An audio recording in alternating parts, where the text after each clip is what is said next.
We we are live. Should be live. Yeah, it's live. All right. So Nice. let's of course do the little Very roll call nice. and everything. Um Doughnut 2000 aka Josh. I think I'll just be going by Josh for the most part. I think that's the consensus here. Let's go around the table here. All right, RJ. Obviously, everyone already knows me. Burger, Plop in the top right. aka Jacob, Yep. and my name's Lorcan. That's pretty much what I always go by. Gonna go by Lorca Bay. Yeah, there is a track named that. Very nice. So I think a great topic to discuss. I think we should start off with the excitement over Rising. Are you guys anticipating it? Are you guys happy that maybe it was pushed back a couple weeks? Do you think it was a good idea? Definitely. Like, honestly, it could be pushed back like 3 months, and I'd be happy. Like, just keep pushing it back, never release it. Honestly. Yeah, and never release it. I don't know about that. Like, just refine it till it's actually good, and then release it. Yeah. I was not hype at all for it, but that helps a little bit, honestly. I mean, what do you think of the beta? Let's start with that. Did you guys play it? Did you have fun? I hated it. You hated You hated it. Yeah. The fact that there wasn't ninjas, I mean, it wasn't that much fun for me, but What Ninja techniques were scuffed completely. Why did you hate it, RJ? What was your thoughts on it? Like, it just, does it feel way different? Does it feel like, I felt like the bike was really light. That was one thing that I noticed right away. What are your thoughts? It just all the ninja techniques, so you can do anything. Like, that's what made it. It just, like, there's no chance for ninjas at that stage. So they had to, like, as long as they change the physics, like, it should be fine. But otherwise, I'm just happy for a new game. I actually don't really care if it's going to be better or worse than Fusion for ninjas. I just don't really want to play Fusion anymore. The game felt really quick to me. It felt like, I don't know if I was high out of my damn mind or whatnot, but like, the bike just moved so quick. I think they definitely did what you Little play tweaked on, on you it. play on Xbox, right? Yeah, or actually no, I was playing it on PC, so maybe it felt a lot more crisp. Yeah, I didn't get the chance to play it on Xbox. They did some things to improve the like compatibility with PC for sure. Well, I hope they did, because I think there's a bit of a consensus that Fusion on PC is quite bad. Especially if you don't have the right gear, like you get screen tearing and stuff, and it does. It's a bit of a pain. Honestly, Rising makes me hyped for PC trials, because Fusion is like the worst game ever optimized for PC. And Rising felt pretty good actually in the beta, and it was just a beta, so I mean, we have no knowledge of whether they have edited ninjas since. They're not telling us, so they could have edited it already. For sure. They should have. I hope Oso comes in here, says what's up. I haven't heard from that guy in a long time. I'd like to hear his thoughts on it, man. Blub, yeah. Probably break his NDA again. Cap. Yeah. Blubby's an inside man. He's yeah. I just want to. In the chat. Oh, go for it, Plop. Take questions. I just saying, for anyone in chat, we will take questions every once in a while. Yeah. And hi everybody. First of all, hello chat. Hi. Hello Big Boss, Matt, Seven, Cab, Tritex. How are you all doing today?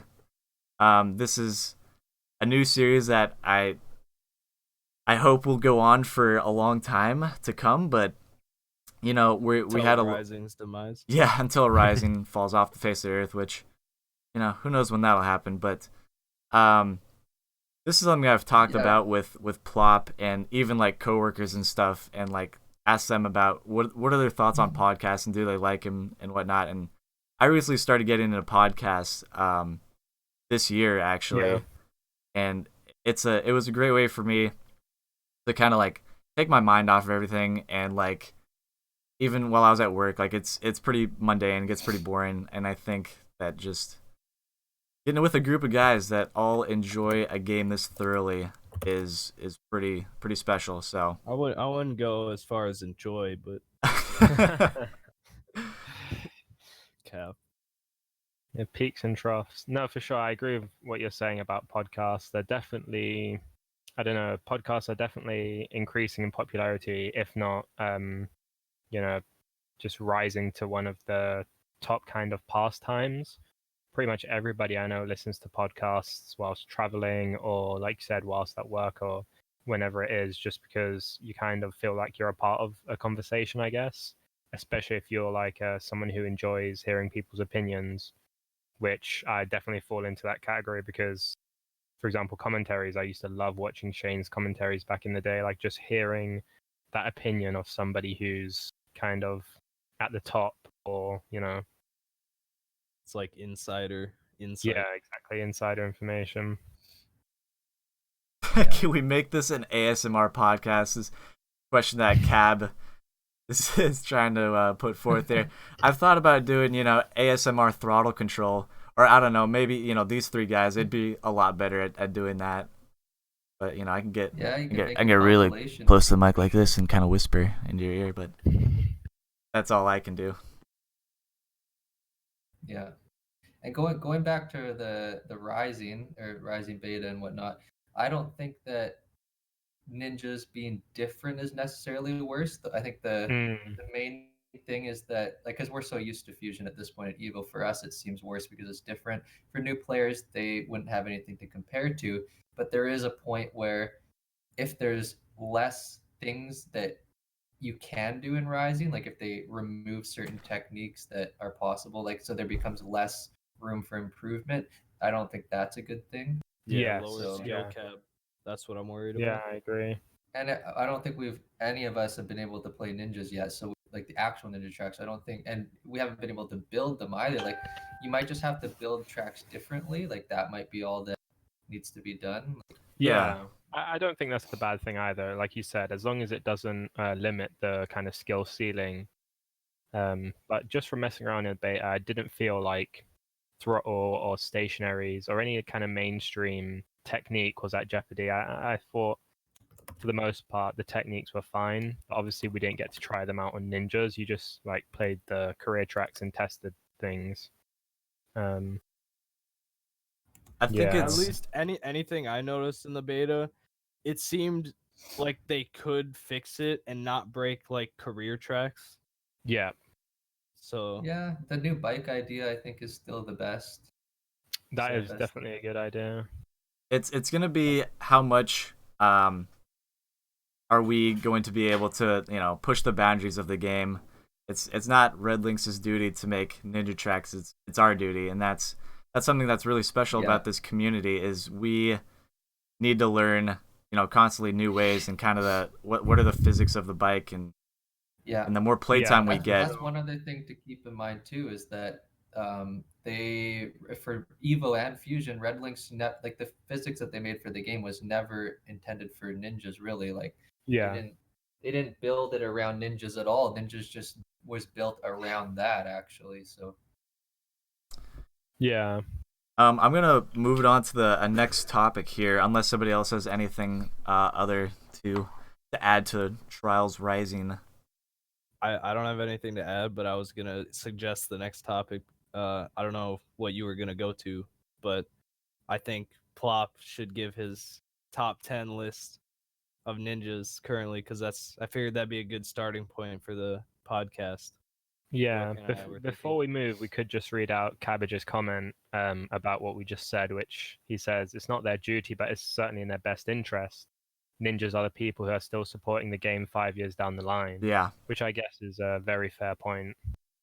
Yeah, it's a fair point for sure. And I mentioned actually the other day, though, that us ninja players who have been sticking around for the last 3 years, we're not actually making the money really, though, necessarily. The only thing that we provide them would be like marketing and whatnot through our YouTube channels. Like we're not paying, or there's no in-app purchases really that any of us are paying for. They're not making any money. But if they were to leverage our YouTube channels more, I think that they could use that to their advantage. So, I mean, that option is there for them. think helping some out, people. getting some people on the inside, be able to help them build ninja tracks would be such a huge boost to like, their career ninjas that are supposedly, Yeah. going to be a thing.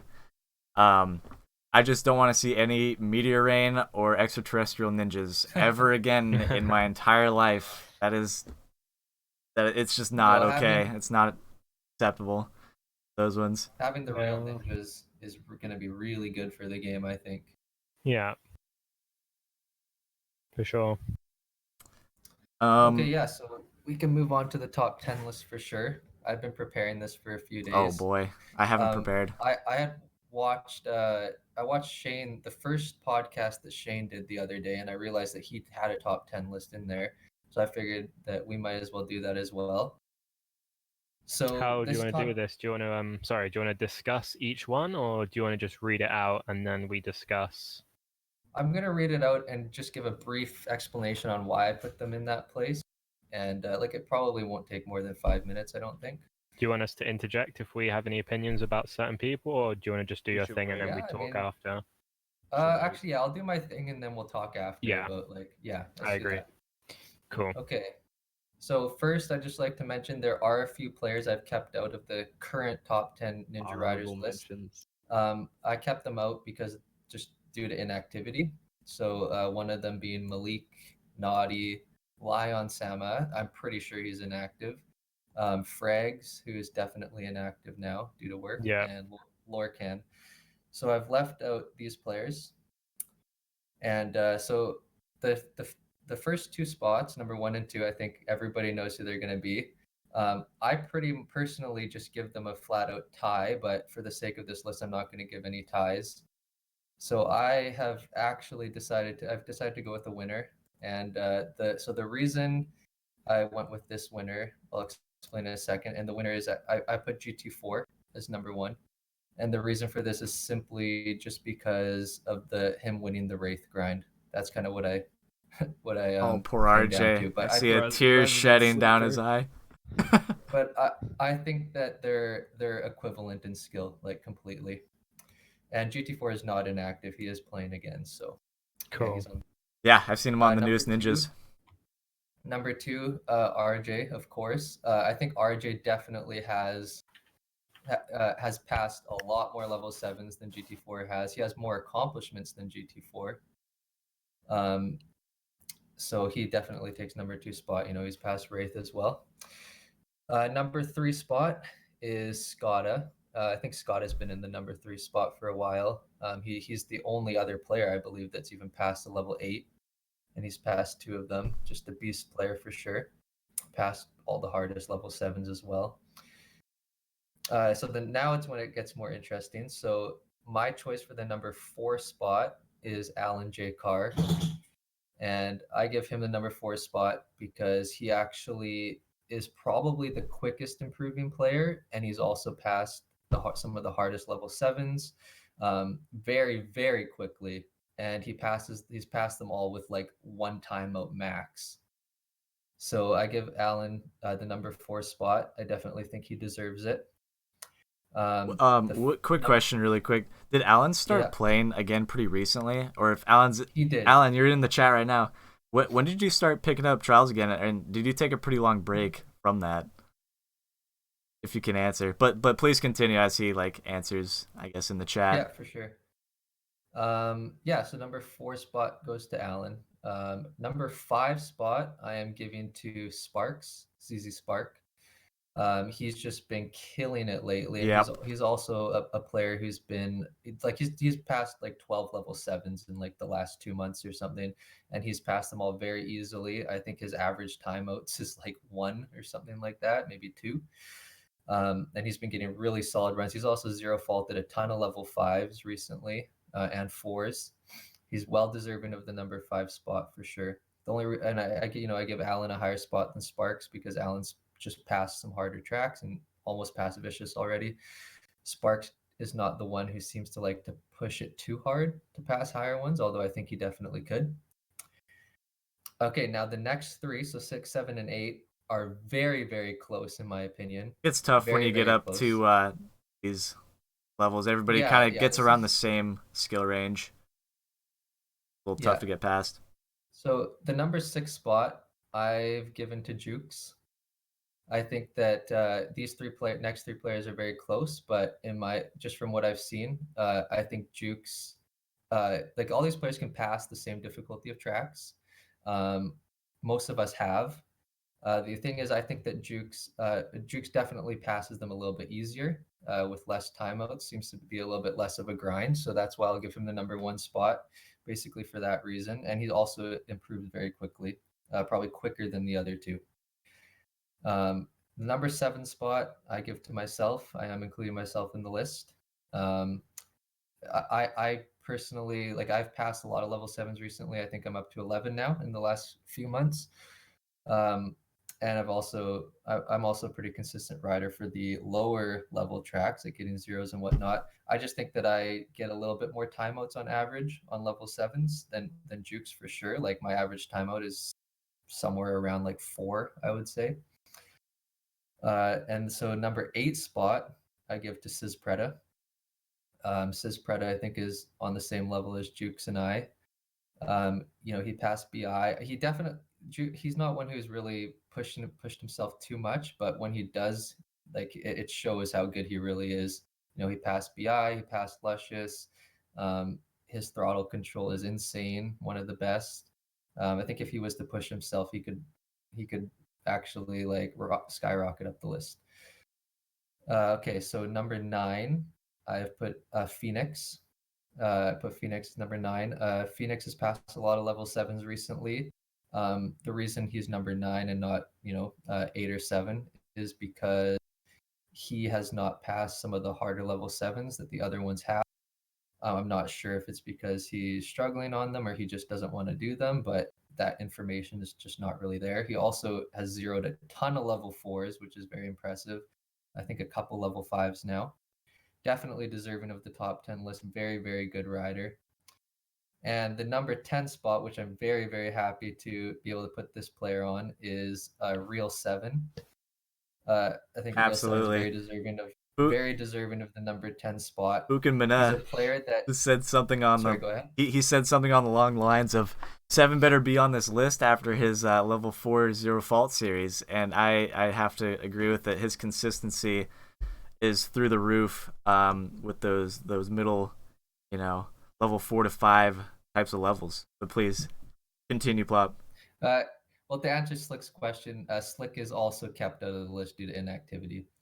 And another point is this list is actually not to really do with level 4 zero faults. This is more of like, who can pass the hardest track. But good runs were also kept into consideration. Like I say zero faulting level 5s or good runs on level 5s and whatnot. But Real 7 has zeroed like 50 level 4s.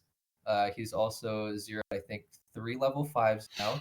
And just recently, like literally within the last 2 or 3 weeks, 7 passed 3 level 7s. Actually, I asked him to do it, and he did it with ease. I think he like one timeout Sabotage and 0 timeouts on Plop and Sumrak. And it just goes to show that he definitely has it in him to pass harder tracks. I think he's actually very similar to myself in the fact that he prefers low faulting lower level tracks, but he also has the ability to pass the harder ones, and he just doesn't really do it, but he has started to, and I think that he'll be able to also skyrocket up the list if he really pushes himself. So yeah, he's deserving of the number 10 spot, and that's the list. Sounds pretty solid, Can we talk man. about number 1 and 2 now? Absolutely. Yeah. Yep. I talk about all of it. Okay. I want to just give my case for number 1. I have zero fault at a level 6. Yes. Almost 2. Almost 3. I have 2 1 faults on level 6s. So that's my case. That's all I care to say. Also a 3 fault on a level 7. That too. The Luscious. Yeah.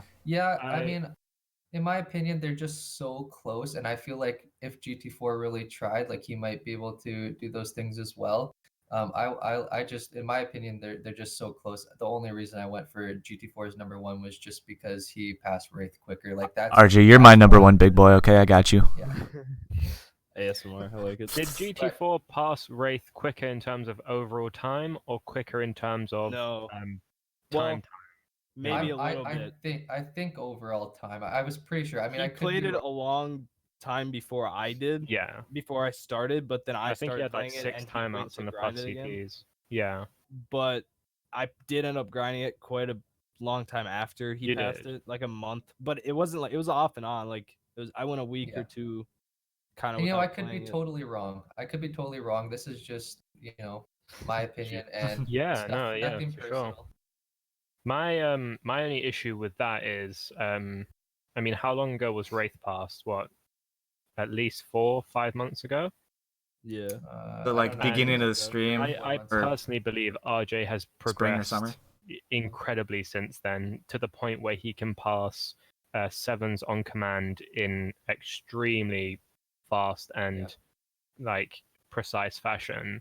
And I think that right there is just what puts him over GT4, is that improvement since the Wraith pass. At the time, I would have agreed straight, like, yeah, I I would would have too. agreed. Yeah. I think I've always GT4 kind of is... said. Sorry. No, go on. I've always kind of said it's like I think I've done more to show I'm the best, but Yes. like he still could just be the best. Like he could just be Yeah, more skilled than I am. that's exactly it, right? Like you've done. That's why I even said you have more accomplishments than he does for sure. And I guess it's kind of impossible to just say, well, GT4 could do it too, because Yeah. he hasn't. I personally think he could, but that's just my opinion, and I could be wrong. I just want to see him understand stream that. more too. The only I want to see the only GT4 issue I go. have with the could argument is the amount of time it would take. So let's say you gave GT4 a list of all of RJ's like decent to good achievements, right? So low faults on 6s, 7s, all of that. How long would it take GT4 to go down that list and do all of it? It'd take him weeks, maybe months. And that for me is like the difference. Like, sure, he might be able to do them, but it would take him so much time. I just think currently RJ definitely has the edge. But I do think GT4 is maybe one of the best players we've seen, He natural improves skill so wise, fast. maybe. Yeah. He really does. RJ, when's the Infinity grind gonna commence? Been thinking about I've that been track a little bit grinding it. more. Yeah, you were saying it yesterday. Full track. I kind of want to wait till I can stream again. I'm gonna try and Is it just the internet issues right now? What? Is it just like the internet issues right now? It's like just not being able to stream and whatnot. Yeah, I'm at home, can't stream with this internet. It's doo doo. Yeah, you got like And the parents and RJ the whole family on the internet. Not good. Upload is like 0.7. Yeah. Like, that's how good it is. Yeah. Do you think that Infinity is harder than Wraith, or going to be harder than Wraith? Maybe. I don't know. It's kind of like a similar It's so track. hard to judge for me because I have no idea how tracks compare to Wraith now. Like I have no idea. I feel so Yeah, different. It's been a while. I have no idea what Yeah. that track feels like now. That I've been saying like I should try it again to see if I could even like do it. Did you? But I don't think I want to go through that again. Did you touch Wraith at all after you had passed it? Did you ever go back No, and you I never didn't even touched want it to again? watch Scott play it. Scott was streaming. I was like, I'm not even watching. I'm just gonna listen. Like PTSD. Fair enough, man. I have something that I think could be a good transition from this, which is, I guess, almost track credibility. Like, let's take this track Infinity, for example. Like, we all agree that it's going to be nuts, like, super difficult. But it's, it doesn't really have any special qualities about it other than it's difficult. It's made by Caveman Dave, who's notorious for making, like, insanely silly stuff. I don't know. I kind of just have the opinion that if Slick builds a hard track, it kind of gets more credibility than if Caveman Dave does. They could be of equal difficulty, but passing the Slick track will undoubtedly get you more kind of recognition because it's a, Yeah, it's way That's more true. notorious that like Wraith was out there for a long time. It's like Yeah. BI. BI was out there for a long Yeah. time. Infinity might be harder, but it's probably not much harder, and it's Yeah. definitely not infamous.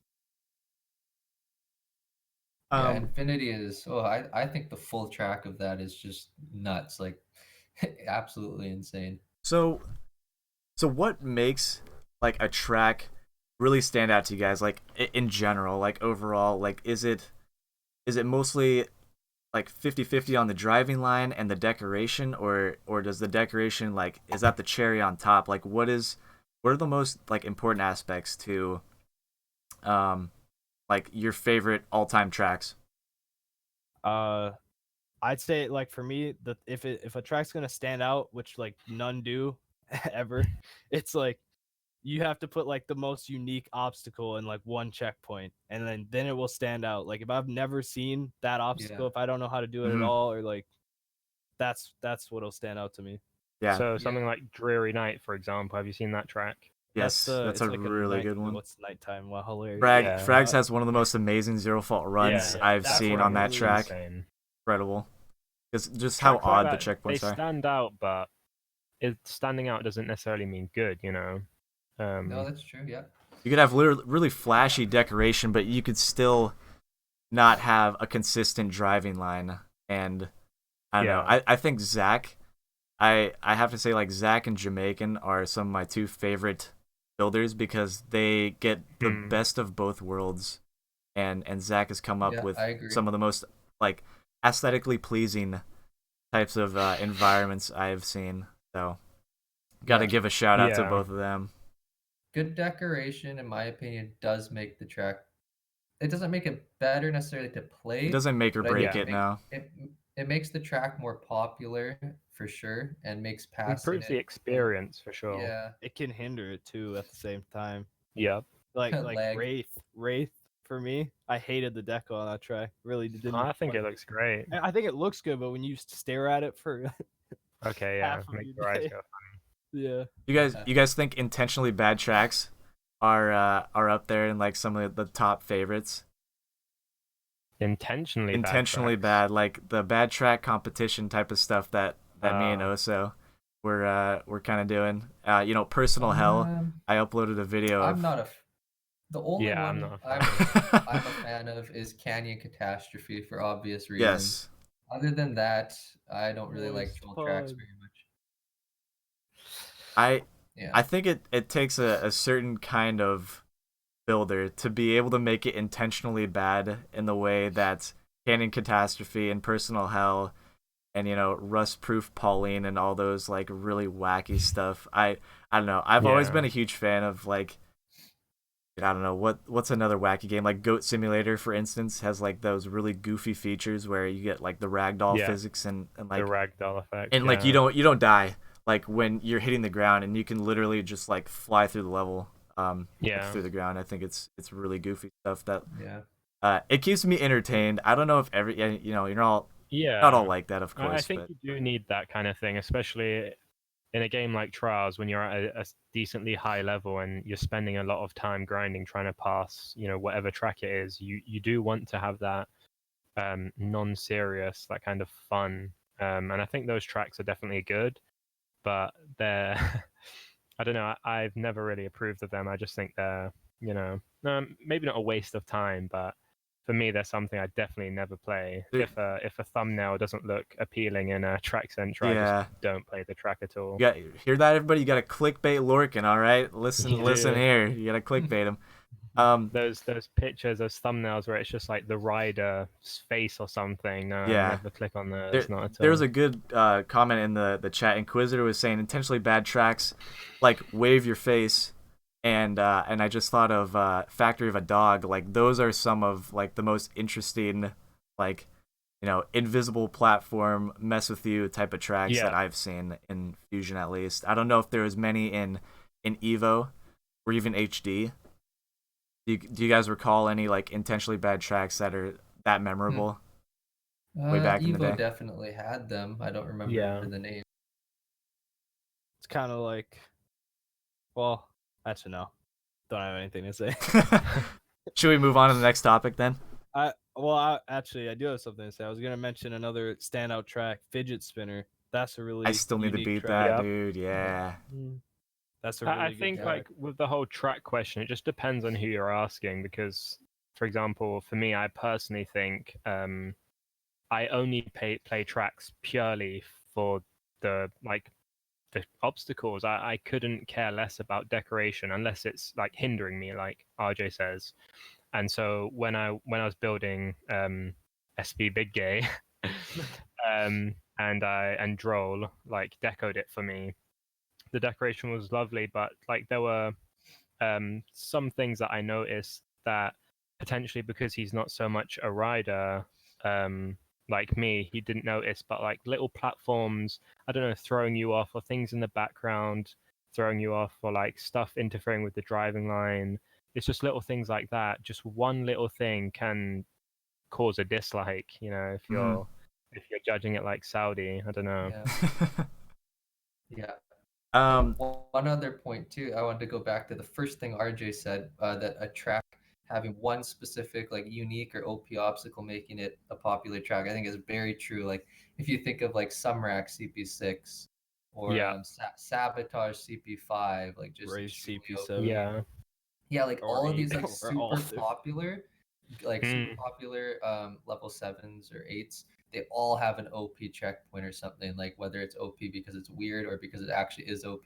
Incendiary CP5, Nacral CP4, Yeah. like they all have like a super OP checkpoint, and it actually makes it more satisfying to pass, probably because less people pass it because of that reason.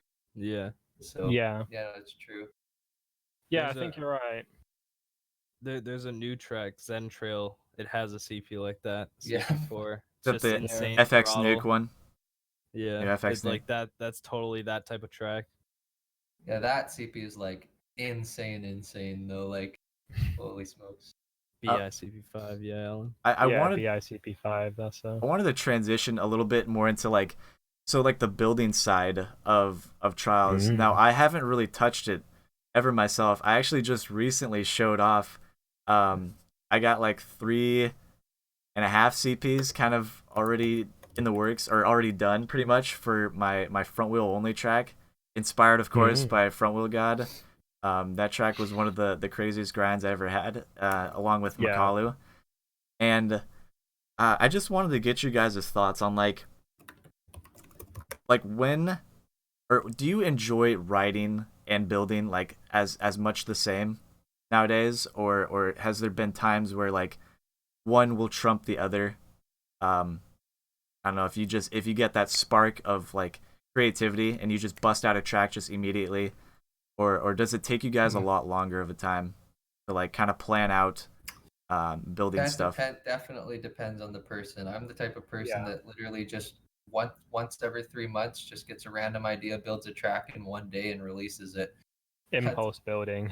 Yeah, that's how I do it. I think Annihilation is the longest build I've ever had, and that was like 4 days. So I like to you have those ephemeral like ideas where they come and go really quickly, and I've got into the habit of just getting on my phone and just writing notes down a lot more recently. I don't know if you guys end up doing that too, recently. No, but I can relate to that for sure. I remember being at work, and it's when I do it too. this was back when I was like passing level 5s, and I was just sitting there, and for some reason like a checkpoint idea just popped into my head. So I got a piece of paper and a pen and just drew out, So with many arrows people do pointing that. back wheel and stuff, I've never really and then took it home. I never really draw out anything. Maybe that's my next step, to draw out stuff.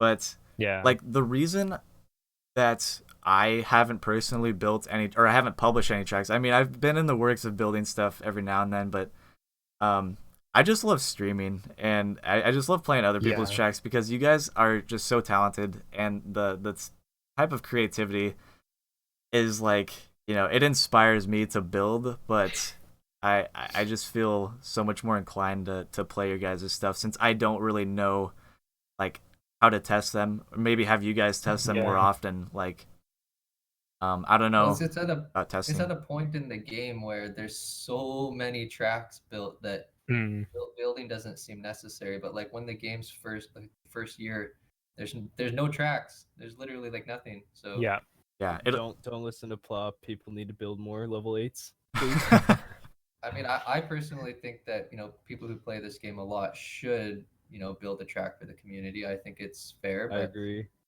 I want you to just like kind of elaborate on that opinion, because I agree, and I think your opinion is quite a strong one. And I've heard you talk about this before, like why people should build.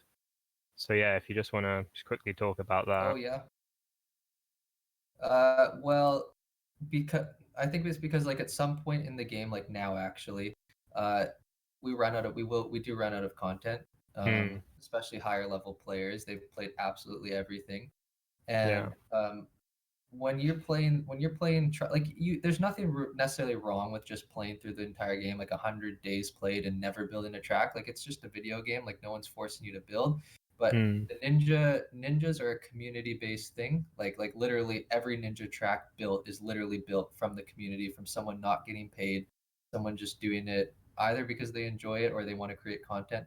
And I think that it's fair that you provide a similar thing, even if it's just one track. Provide content for everyone else who's doing it for you. Some build, and because builder burnout's a real thing. Like all the good builders, not all of them, but mostly all the good builders are just done with the game at this point. They're not building. Yeah, for sure. You ever get like builder's block? A different type of like writer's block, basically. Slick does all the time. He gets builder's block. I have to. Happens. What happens?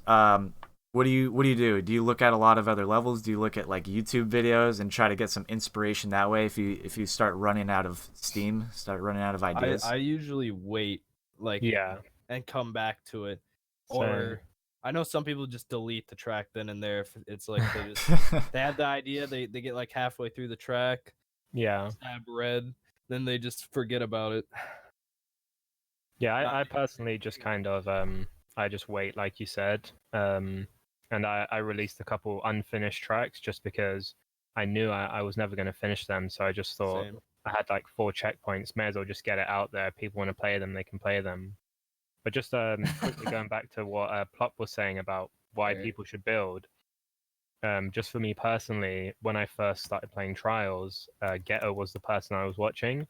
And Ghetto built his own tracks. He got to such a skill where there were no tracks for him to play. So he built Fapnarok and Inhuman to push the limits. And so when I first started playing Trials, that's instantly what I did. I built the first level 1 that I passed myself. And then I started building level 5s when there were no level 5s on PlayStation before cross-plat. And then, so that's a good point.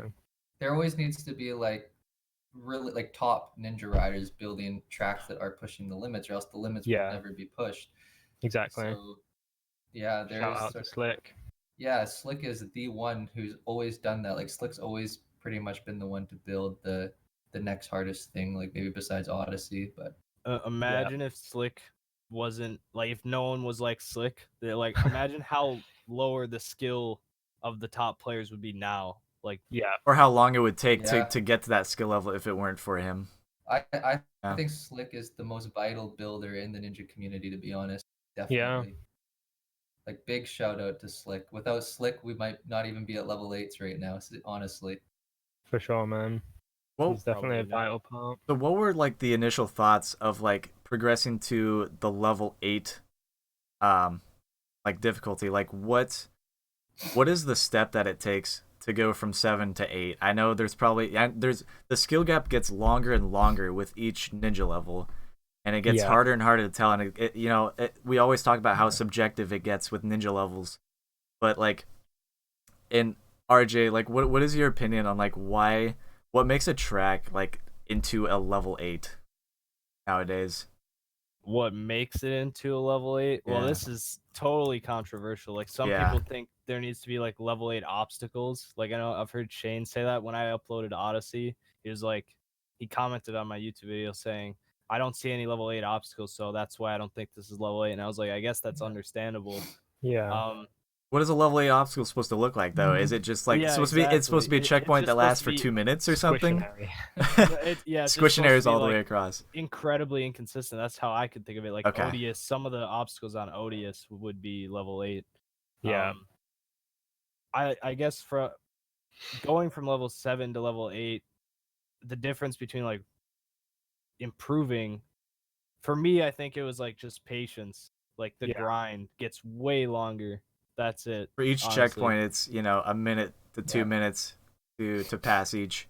what is it for Infinity? I didn't even ask like how long the checkpoints are for that. Full CPs are like CPs. insane, like 2 minutes. Yeah, exactly. Like pushing it. Length level is 8. definitely something that level 8 seem to possess more than 7s. Like if you look at something like the length of some Nacro checkpoints, for example, or Luscious checkpoints in comparison to Wraith and Odyssey checkpoints, it's insane. They're like twice the length.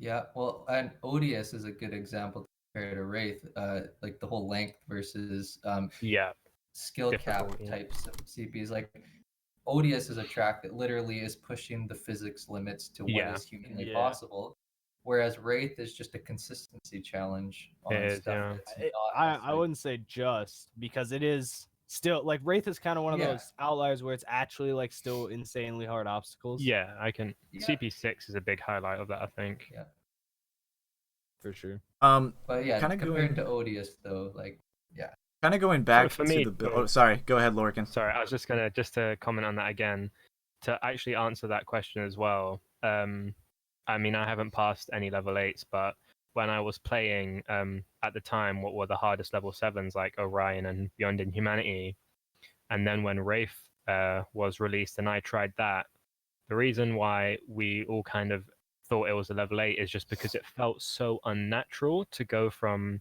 Beyond Inhumanity to that. The jump was just insane, and we were calling Beyond Inhumanity, a solid 7, and Wraith just didn't feel like the next step. It was just way beyond that.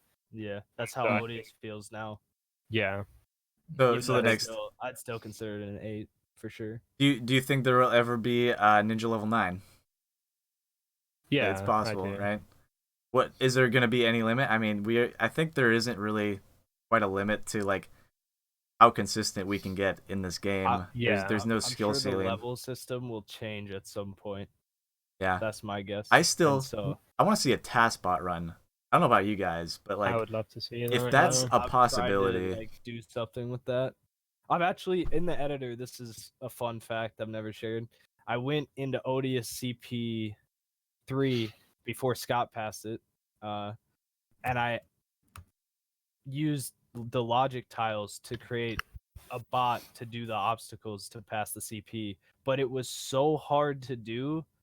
Like it's like tick inputs, and you have to have like each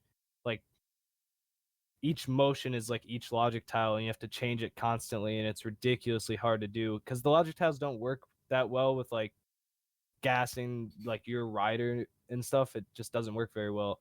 And I got to like near the end of CP3, and I tried for like hours on hours, and I couldn't even get it to like get up the wall. Like it's just impossible. Like it could have been the way I set up to get up to the wall is just wrong, and so I would have had to go all the way back to fix that to get the bot to like work.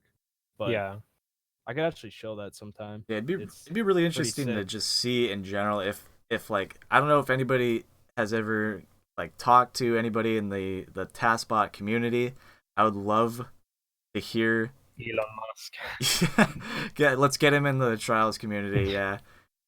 Cabbage just brought up a good point. The hardest possible track would be a single checkpoint that takes 29:59 to pass. Like that's where it could go technically, but again, like human stamina is a thing as well. Your finger is gonna get tired at some point. Like even the throttle control skill game, like your finger starts throbbing after a minute. Like wouldn't know. But dude, the grind from Makalo, playing that track like 4 or 5 times through, dude, just absolutely destroyed my finger. And that was, I think, by far the hardest grind for me. I'm guessing the Wraith grind for RJ, probably the longest one for you, right? Is that close to it? Yeah. What's everybody else's like either the longest grind and the most accomplished like pass that you guys have had? It's for Lorcan and that's a good question. Jacob here. You can start, Plop, if you want. Ooh, I put you guys on the spot. So the longest grind, I believe was Sabotage, although that was over a very long period of time because I had somewhere around like 12 timeouts like over 2 years ago when I was grinding it like a long time ago, and then I came back and I think I had a few timeouts and then passed it more recently, a few months ago.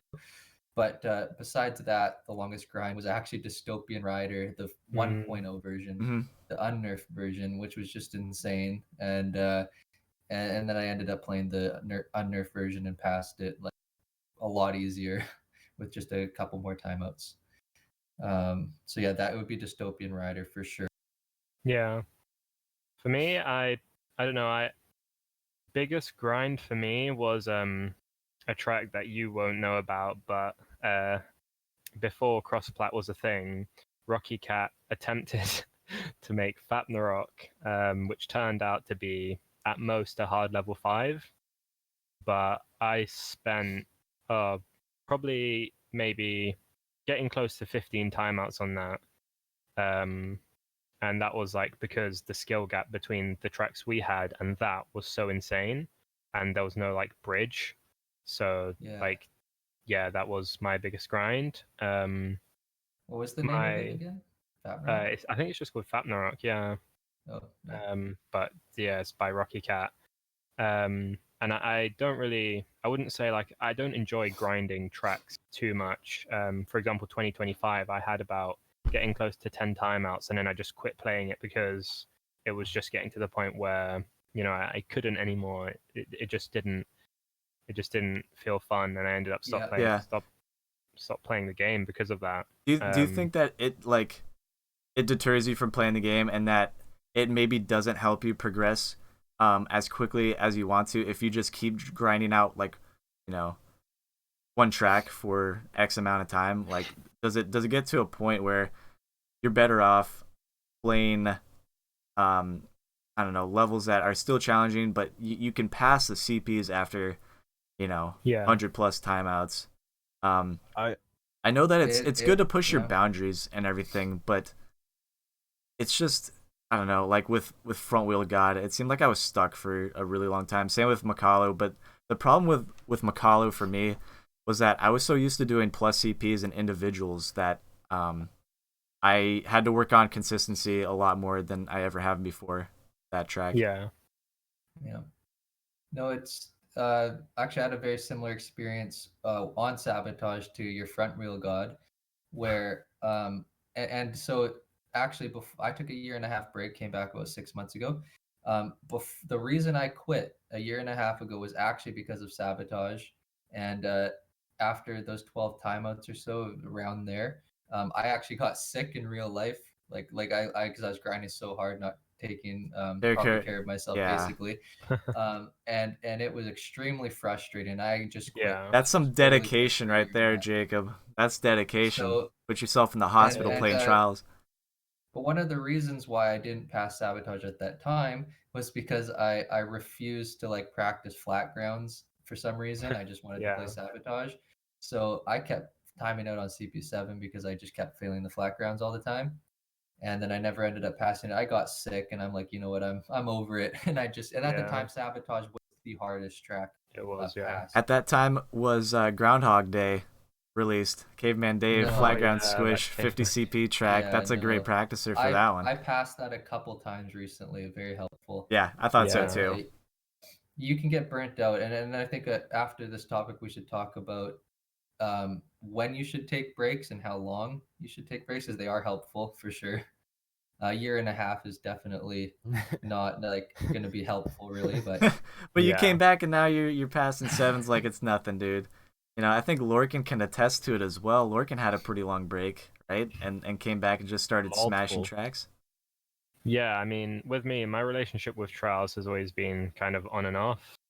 I don't know. I don't think I could ever play the game so consistently just because it takes so much at a high level. To pass level 7s and to low fault like hard 4s and 5s, it takes so much concentration, and it really does drain you mentally to sit there and and it also hurts. One of the reasons why I stopped playing, and one of the reasons why I don't enjoy playing throttle tracks, is because it physically hurts my hands. And sure, you do build up stamina, but it still does hurt. Just Yeah, just to quickly go back to what you said about kind of what's the most efficient way of getting better. Hmm. I remember someone asking Pex a question, what do you do to improve? Do you just grind one track until you pass it, regardless how many timeouts? Or do you play tracks around your skill level, but multiple different ones until you feel like you've improved? I think that is a very good question, and I don't think there is a quick answer to it. I think it's just Yeah, you have different a progression combination, rates. maybe. Yeah, everybody has their own Yeah. kind of play styles and whatnot. Kind of, if you're really Well- good with throttle, excellent with front wheel, I- back wheel, gimmicky stuff, like Yeah. There's tough to say. a very specific point that I've thought about a lot to do with this actually, like is like this exact point is something to think about, which I don't know the answer to. I mean, I could guess, but so you have someone like RJ who's zero fault at a level 6.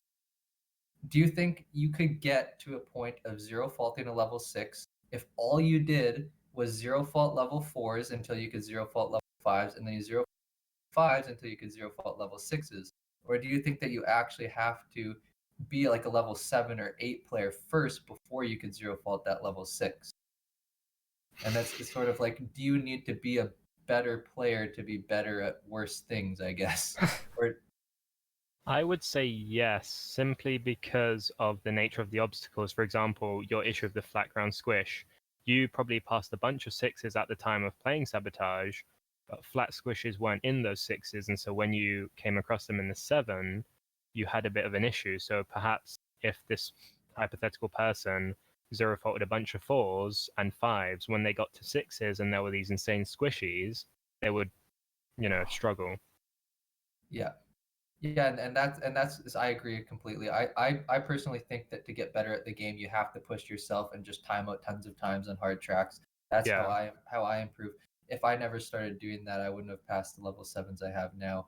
Focus on what you're bad at. Yeah, I Yeah. almost have 1,000,000 faults, by the way, you guys. I almost have a million clones Nice. used on my stats for Xbox now. I don't know if anybody's been looking Nice. at the stats for that, but That's a milestone. that is a milestone. I don't know if it's for the good or bad, but I enjoy it nonetheless. Failing on stuff that I'm just not even remotely getting close to beating, but like I'll grind it out for maybe a week, and then I'll quit playing it, and I'll try to play. I like to flip flop it back and forth from playing tracks that I play for almost the entire stream, Yeah. and then I'll go play like I'll try to low fault some like 4s, do some 5s that are like kind of in my wheelhouse, and just try to mix and Yeah. match a lot of different As a types of viewer, levels. it is entertaining to see multiple different tracks being played. I personally enjoy it when you play different tracks. It can get a bit boring watching a player watch just my just stream. play one track. Well, your skill is just amazing, so Just same track all stream. one thing I Yeah, also do it's think too is much.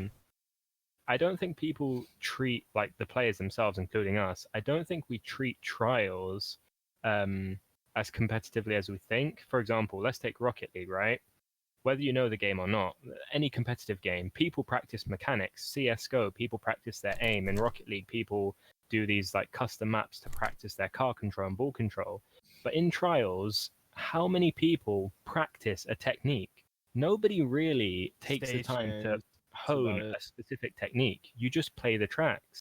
Yeah. And I think if Yeah. people like took that mindset to actually grind out and perfect flat ground squishies and perfect all of these techniques, I think like as a player base, the game would just shoot up in skill for sure. You But think as Cabbage has just said, there's no really like competition, there's no drive, you think which is building yeah. is a really integral part to your guys' progression as ninjas, or maybe even speedrunning too, if you guys ever dabbled in that? That's a good question I think actually, because you can I really think push it yourself builds of your own. I think that that's actually where I've personally got that what Lorcan is talking about, those like honing skills, is Yeah. literally just from testing specific techniques over and over again in the editor, right? Yep. Building a track like Predator, there's a flat ground on CPU2. I got a flat ground like 50 times Yeah. to make sure that it works, right? And so that's literally me doing that technique 50 times with a test checkpoint on it. So yeah, actually building for sure is like one of the best ways you can do that. I Yeah, that's a agree. good point. when I was first starting to play the game and I was starting to learn front wheel, back wheel techniques, I remember going into a Lolzmon stream and asking him how to activate like a ramp and make it front wheel, back wheel. And I just sat in the editor for a couple of hours and just practiced going along on my front wheel and then just like going along on my back wheel until I was comfortable enough to pass like 2s and 3s. Yeah, for sure. The editor is one of your best tools at like learning techniques, definitely. Moving on to, I think RJ, tell me if I'm wrong.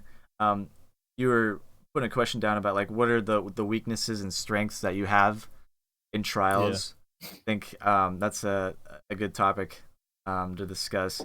For me personally, my throttle control is like really off and on. I feel way better with like the gimmicky like front wheel, back wheel stuff, but that's exactly why I've been trying to work on back wheel only climbing tracks as of recently, and to get down instead of tapping the throttle, be a lot more smooth on transitions. I feel like that's one aspect that I really struggle at now, moving or trying to move into level 6s.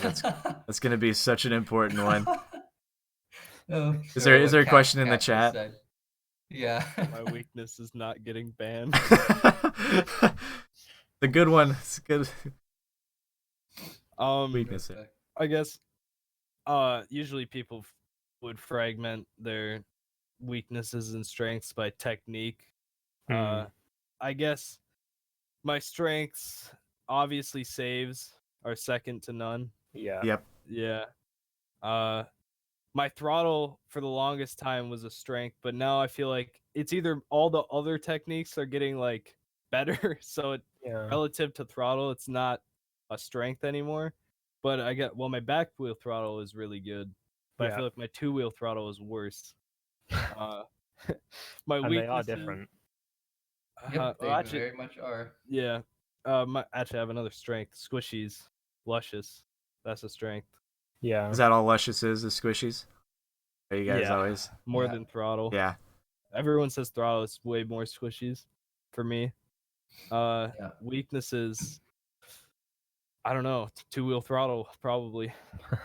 That's what I'd say. Cab brought up a pretty good weakness. He has literally 0 patience. I think that's a strength for me. Is my patience has gone above and beyond.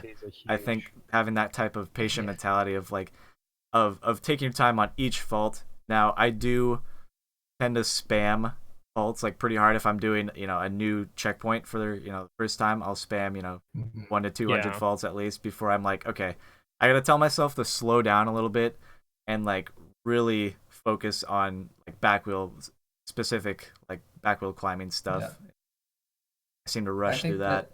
All the top riders have to have pretty decent patience to even be where they are. For sure. I have a patience limit for sure, though. I have a lot of patience, but my patience limit on track seems to be around the 10 timeout mark. If I like Grievous is a good example of that. Recently, like I got to the last CP of Grievous multiple times. I was doing very well on the track, but after timing out like 10 times and restarting like multiple times, at that point, like I just didn't want to play the track anymore. And I set it aside for now. But yeah, like there's definitely a limit. I'm not like Big Dark Side who can time out 28 times or whatever in like a week. Or Pex. I think I reached 30 timeouts for Makalu, and I thought I was done for with that track. I felt like I was plateauing, and I was having a fucking reality check with that track. And you got it though. And I got it. Thankfully. Now you'll be able to do it again. Yeah, and now Derek wants me to probably do it. As he's recovering, he wants to reinforce before Rising comes out, I think. And it's funny, like in my YouTube video, I said I am never touching this track again. I didn't really mean that. Yeah. I think the track is excellent. There was a couple of weird, like wonky climbs, but I gotta give Shane some credit for that. That track is a beautiful track to start with. I think for me, I looked at Mr. Faps and Human, and I think that's the next goal. But for right now, there's the kitty. First of all, everybody witness Jacob's beautiful cat. What's your cat's name again?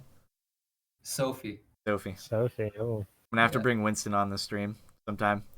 Winston. We should all bring our Yeah. animals on stream for Well, I one had of my these times. dog in here for like 20 minutes before I know. we We struggle a little bit, but to finish off on the skills, if you guys yeah, wanna go do for that, it, man. finish off on this.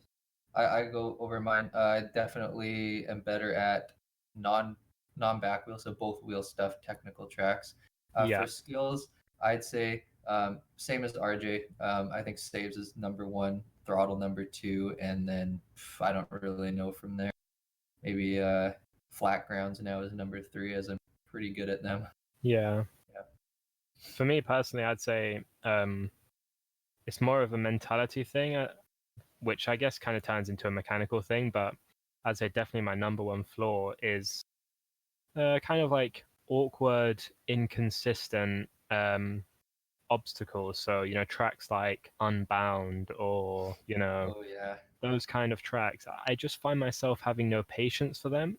Not because they're bad, because they're definitely not bad tracks. I think it's just because I've played the game so much, and you're at such a skill level where you come across these tracks and they're so weird. They're obstacles that are so technical.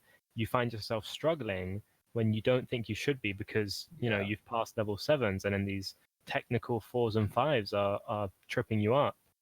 And I think that's definitely something where if you just put your pride aside and you just play these weird kind of tracks that require intense mechanical skill, you'd improve a lot. It's also a learning curve. It takes time to learn it, and that Yeah. can be something that some people just don't want to do. They'd rather just. Yeah. I think that's a really good point for the back wheel only tracks. In my opinion, back wheel only tracks are limited to how they can be built, and they generally just revolve around stationaries, squishies, flat grounds, and throttle control.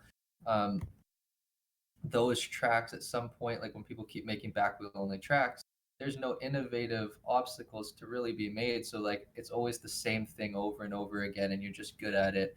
You're just doing the same things over and over. Whereas if you play the technical tracks, non-back wheel, there's so much more creativity to be had, Yeah. and so much more like techniques to learn. And sometimes some people just don't want to put in the effort to learn it. So some Oh, people there's Lorcan's kitty. There we go. We got another guest appearance. Oh, She is the most beautiful cat you'll ever see. Wow. Look Hey, this way. nice. Jugsy brought up a good question of who are your favorite riders to watch. I want to first of all say thanks for being here, Jugsy. I think you're a really fun person to watch. I love hopping into your streams. I love raiding you. After I'm done with my shenanigans, and I love to see new people hopping into ninjas and like being able to progress with the community. I think that is awesome to see. Always have new riders appear. More and more, man. The more the merrier, I say. Yeah. Plop's always fun to I'd watch. say- RJ is extremely fun to watch. Like all the top riders, man. I can't really pin one down. I'd Yeah. say it's kind of different for me. Like, there's a difference between riders I like to watch and streamers I like to watch, Mhm. because some streamers I don't like watching the riding at all. Jugsy's one. he knows that. Maybe Doughnut's as well. I Doughnut kind really of sucks like the too. dude a lot. He's super genuine. So I mean, you Josh as well. Just like, I'm not always watching your riding, but No, my your riding's streams always are not the greatest, entertaining. Your dude. chat is fantastic Yeah. most of the time. Yeah. Yeah. They keep it going. Like, if I always had a hard time being like, oh, I don't like, a lot of downtime where if I'm just silent for a long time. But like my chat, you guys help progress the conversation. I just want to emphasize that again, that how important it is if I'm really focusing on a track. I sometimes, I've been practicing being able to talk and play at the same time, but it's very hard. I need a lot more playtime to basically, engage the autopilot. Some might say, where you just go on autopilot and just talk at the same time. But in an environment like this where you're podcasting and not really having to worry about anything else, like you could let other people talk and just kind of bounce ideas off each other. It's a really good way to get some Great Yeah. ideas out there. I mean, my favorite stream to watch is definitely Josh's or Doughnut's. I mean, I am the first one to hit 1,000,000 points. So We had a stream dedicated to Plop for the 1 by a million. lot. So I think that shows. Usually in there like at least 5 days a week, I'd say. Even when he's favorite not stream? streaming, you're in there. Yeah, like it's the one stream that I watch the most consistently. I mean, most streamers aren't consistent for trials, anyways. Yeah. So, it's kind of random here and there who you get to watch. So.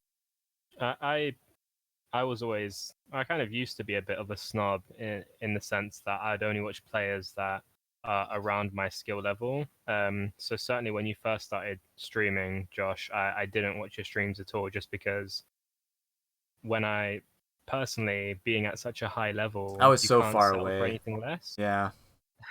But A then lot of people are like that. yeah, but then obviously I kind of learned what your stream was about, and I personally find you very entertaining. Thanks, man. And yeah, your chat is really fun to be a part of. So I think the community definitely have benefited from you personally, and would benefit from more kind of entertainment style streams. Not that your gameplay isn't good, because you've progressed immensely recently, but that kind of entertainment factor over gameplay is definitely something that the community could do with.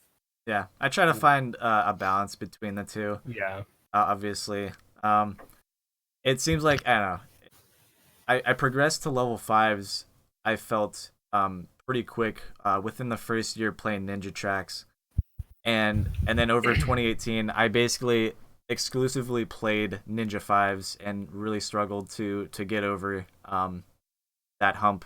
And now finally passing a 6 before the 2-year mark was a really big milestone for me, and I'm just excited to see what's in store for Rising. Lorcan knows how that feels. He went from, it was level 6 in 1 year and then level 7 in 2 years. Yeah, my grind is actually this February will be my 4-year anniversary. I first downloaded Fusion in February 2015, and by December 2015 I passed Inhuman, and that's just because I put in so much time in that first year. I was hooked instantly. I'd never played a game that required so much kind of mechanical skill. I think that's what Trials has going for it. Is all it is left, right, brake, accelerate. Yeah, it's pretty simple. So much. It is very just a little left, right, and look what you little can flick do. of the stick. Exactly. Insane shenanigans, man. I think this is also a good topic. I don't know if anyone else suggested a next topic, but what do you think of Trials as a game? Trying to remove your bias. What do you think of Trials purely as a game? Overall, Trials. Yeah. It's so initially it's a really hard game, and I think that's why the community is so small. Is that people get into the campaigns, they get to the extremes, and I don't know if everybody's giving up, but you don't see millions of people passing the extreme tracks unless I don't know what my stats are for that. And for me, I didn't know about Track Central, and I didn't know about ninjas. I started watching YouTube videos in end of 2016. I started streaming. I think my first highlight. I'm gonna have to share that with you guys. It was really funny. My first highlight, middle of February. Yeah, that was my first stream with Trials, and I think that over the summer, I started really progressing into ninja levels. I had the time, and that's another really important aspect, is you just have to put in that time and know where to look. And I think that was a really tough thing to get into at first. I don't know how I even stumbled across it. I think I saw some Zach tracks on YouTube, and I was hooked instantly. I saw people climbing 90 degrees, and I had no idea that was even possible. Just a couple years ago. Yeah. If I was to advertise the game, I'd probably just be like, it's the hardest challenge you could find. Yeah. That's what it is. If you need a challenge, this is it. It's extremely difficult game. I think it's like a good game to compare it to is like Guitar Hero or something. Yes. With the skill cap. because of the game. It is a game that requires actual dexterity to play, which is unique. Yeah. So it is, yeah, it's very hard, and a lot of people just don't want to put in the effort, or maybe they just don't like it. I mean, yeah, it's the ninja community is small because it's only those few people that really push themselves to get there. Yeah, I think the people you find that reach a decent skill in trials, you'll also find them being quite good at other games, just because it takes a certain mentality and also a certain kind of nature to be able to reach the top of something. I know, for example, I mean, let's take Blubby. He's a great example. He's great at trials. He's also like the Global top in rank in CS. CS:GO. He's incredibly good at some like strategy card game and League of Legends. He's really good at. Shane was basically one of the best in the world at Left 4 Dead. Yeah, I think that's quite a common trait. Yeah. I guess one thing that we could go over quickly. Josh and Lorcan already kind of did this, but RJ and I, how are like where we started to get to this point, like the kind of the journey. Yeah, short and that's a sweet. good one. Yeah. I can start. I started playing Evo. I think in 2013, maybe early 2013 or something like that. Played that until Fusion came out. When I came out of Evo going into Fusion, I don't think I had passed level 5 yet. Pretty sure level 4 was where I was at. There wasn't a whole lot of content in Evo compared to what there is now for hard stuff, so it was slower to progress. Actually, no, I had passed level 5, Mabarosi, so I think that was the only one. And then Trivia. Fusion came out, and when Fusion came out, all I did was basically low fault tracks. I never really pushed myself too hard. Definitely passed some level 5s, 4s. And then before I quit for a year and a half, which I guess would have been 2017, something like that early, I had passed, I think, 3 level 6s. Although I could have passed harder stuff, but I wasn't into it at the time. I didn't want to push myself. Really, I was just having a lot more fun 0-in-4s and 0-in-3s and stuff, speed running. And then after the year and a half break, came back, passed some more level 6s. Actually, that's when I met Jukes, and Jukes and I were like playing the same tracks all the time, kind of pushing each other.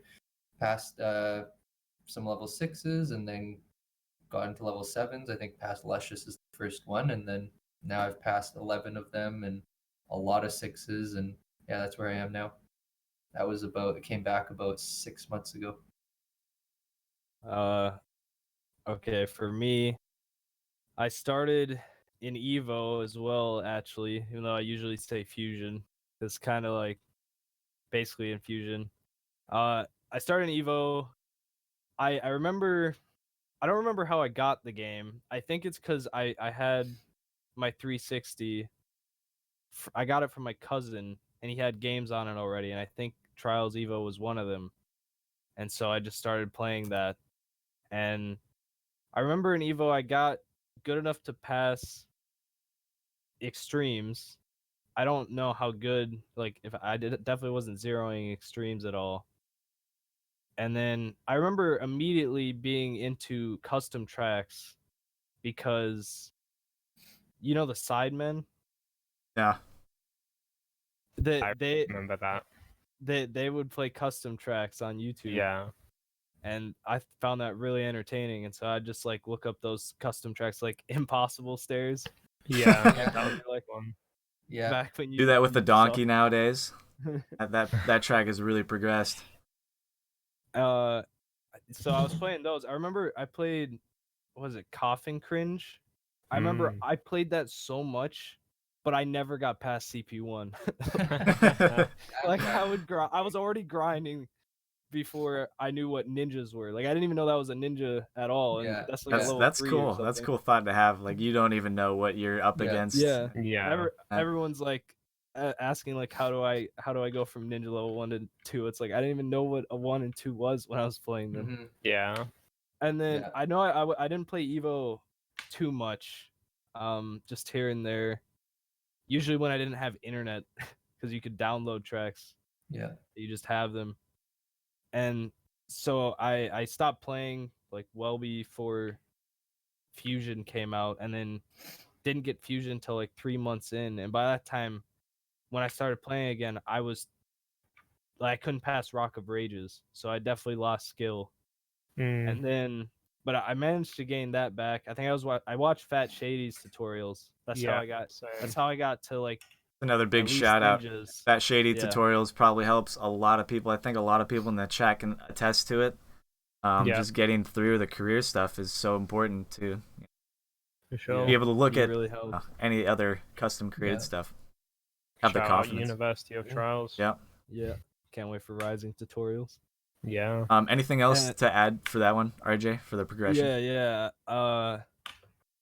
So that Fat Shady's tutorials got me to like at least ninja level 1s, and then I know I would watch his videos while playing just because they were entertaining, and so I would improve that way. And then I think around like I was like a level 2 or level 3 player, I met Jamaican through his streams, and then met all the community members because I didn't even talk to anyone in the community up to that point. And then I started playing MP sessions with like everyone on Xbox all the time, and that really, really helped me improve. That got me from like level 3 to like 5 super quickly. Yeah. And then it was just kind of a grind from there. And it's now just I'm here. it's just maintaining that passion and that drive, and just keep bouncing ideas off of each other to come up with obstacles. You know, it's really tough to come up with original obstacles, but to just keep reinventing the wheel is, I think, a really cool way to just progressing. And I want to hop into the editor more, man. And I think I will be able to progress a lot more that way. But I think we're gonna wrap it up, you guys. I think it's about that time. So thank you all again for being here. I'm Josh. Below me, Lorcan. To the side of me, Plop and RJ. Jacob. Plop. Plop. Wrong. Jacob, sorry. Yeah. And RJ. Down with the burger. Burger man down in the corner there. Yeah. I hope that we were able to answer a lot of questions and be a little more insightful to the game itself, and we hope to do this like, I don't know, what do you guys think? Once a week? Weekly. That's my hope. Yeah, weekly. I hope so too. We're also we'll try and get a guest on. That's my hope anyway. Yeah. That'd be great too. Yeah. So we'll probably, I don't know, I'll probably set up like a form for people to sign up if they want to be a guest. Yeah. And then just if there's anybody watching this, because I think this will go on YouTube, who isn't really a big part of the community, we do have a Trials Discord, and undoubtedly like this form and a bunch of information will be posted there. So the link should be in the description of that video. Yeah. Yes. It should be at least on my YouTube channel. Yeah. Yeah, I think you guys helped me out a lot. I gotta thank everybody. That this community is so supportive, unlike anything I've ever seen before. Yeah. So peace out, everybody. Yeah, the community is really good. And it's gotten a lot better too. Yeah, and thank you guys for being here. So farewell. Thank you, everyone. And don't forget to subscribe to PewDiePie. Yeah.